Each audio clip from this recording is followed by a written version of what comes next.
Bharatiya Janata party చేసింది కేవలం defence వ్యూహం తప్పించి అఫెన్సివ్ వ్యూహం కాదు. ఇది స్వయంకృతం.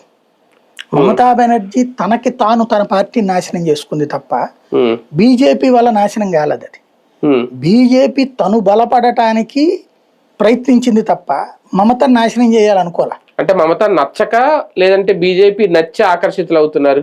మమత నచ్చక ఇప్పుడు మనం చూస్తున్నటువంటి అక్కడ జరుగుతున్న ప్రతి గొడవ వెనకాల బీజేపీ కార్యకర్తలు ఉండట్లా, బీజేపీ నాయకులు కొట్టట్లా. ఇక్కడ చూడండి, మనకి తెలుగుదేశం ప్రభుత్వం అధికారంలోకి వచ్చాక వైసీపీ వాళ్ళని కొడుతున్నారు, అరెస్టులు చేస్తున్నారు, కేసులు పెడుతున్నారు.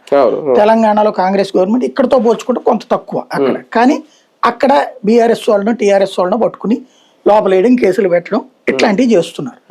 ఈవెన్ కేసీఆర్ అదే చేసుకొచ్చాడు. ఇదివరకు జగన్ ఇక్కడ చేసుకొచ్చాడు. జగన్ టైంలో 30 చేస్తే ఇప్పుడు వీళ్ళు 70 చేస్తున్నారు. బీఆర్ఎస్ టైంలో 20 చేస్తే ఇప్పుడు వాళ్ళు 50 చేస్తున్నారు. అక్కడ వచ్చేటప్పటికి వ్యవహారము కంప్లీట్ వన్ సైడెడ్గా నడిచింది. మమతా బెనర్జీ చేసిన ఏకైక పని ఏంటంటే తప్పుడు పని. అభిషేక్ బెనర్జీని తన వారసుడిగా ఒకరిని తీసుకొచ్చుకోవాల్సిందే అనుకుంది. ఈ అభిషేక్ బెనర్జీ అనేటటువంటి తోడు తుత్తరగాడు, నోటి దూల చేతి దూల రెండు ఉన్నాడు. ప్లస్ యంగ్స్టర్ లో ఉండేటటువంటి బలహీనతని వీడు పట్టించుకోవాలి. వాడికి అమ్మాయిల